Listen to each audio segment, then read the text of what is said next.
Selamat datang di Trivia Viral. Channel kami mencakup analisis dan rekap terbaru tentang acara TV dan film, serta cerita dan fakta menarik. Duduk, santai, dan subscribe ke channel kami jika Anda menikmati video kami sejauh ini. Sepasang suami istri, putri mereka yang tuli dan putra serta penonton lainnya menyaksikan hal asteroid yang meluncur cepat menuju bumi. Makhluk luar angkasa bermusuhan yang muncul dari serangan asteroid dan mulai membantai manusia.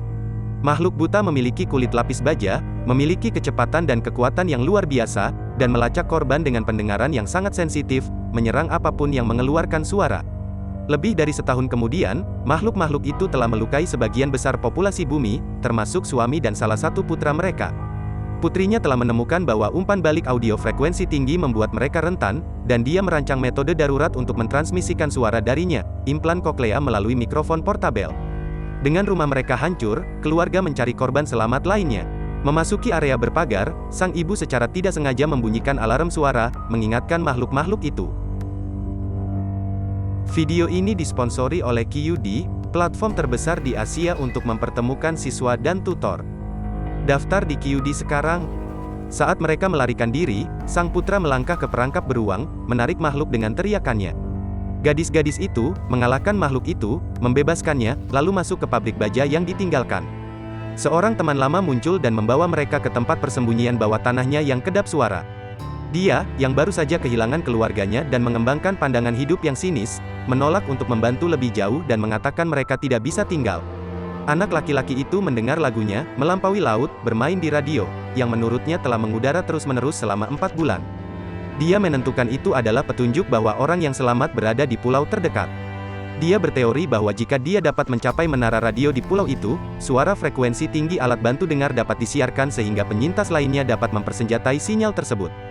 Dia diam-diam pergi sendirian untuk menemukan pulau itu, sang ibu memohon temannya untuk menemukannya. Dia melakukannya dan menyelamatkannya dari makhluk. Gadis itu membujuknya untuk membantu menyelesaikan misinya. Dia meninggalkan putranya dan bayinya yang baru lahir di pabrik untuk mengambil persediaan medis di kota. Anak laki-laki itu menemukan mayat istri teman ibunya. Terkejut, dia memberitahu makhluk dan secara tidak sengaja mengunci dirinya dan bayinya di dalam kompartemen kedap udara. Pria itu tiba di marina untuk naik perahu ke pulau itu. Mereka diserang oleh bandit, dan dia dengan sengaja membuat keributan dan menarik makhluk yang membantai para penyerang. Ketika satu makhluk tenggelam, dia menyadari bahwa makhluk itu tidak bisa berenang. Dua baris ke pulau tempat koloni kecil yang selamat hidup normal. Pemimpin koloni mengungkapkan bahwa ketika pemerintah menemukan makhluk itu tidak bisa berenang, Garda Nasional AS berusaha memindahkan sebanyak mungkin orang ke pulau-pulau itu. Namun, kekacauan dari boarding menimbulkan kebisingan yang menarik makhluk-makhluk itu, hanya menyisakan 2 perahu yang berhasil mencapai pulau itu. Ketika sang ibu kembali ke pengecoran, dia membebaskan anak-anaknya sebelum mereka mati lemas. Ketiganya bersembunyi di dalam bunker saat makhluk itu berkeliaran di pengecoran. Di pulau itu keesokan harinya, makhluk yang terperangkap di perahu dari kesialan marina telah hanyut ke pulau itu dan menyerang penjajah. Setelah pemimpin koloni mengantar lelaki dan perempuan itu ke stasiun radio, baik untuk segera mengangkut mereka maupun untuk memancing makhluk itu menjauh dari penjajah, itu membunuhnya. Anak perempuan itu mentransmisikan frekuensi tinggi melalui sinyal stasiun dan memutarnya melalui speaker stasiun, melumpuhkan makhluk itu, dan menusuk kepalanya yang terbuka dengan tongkat, membunuhnya. Di pabrik, makhluk itu menemukan keluarga.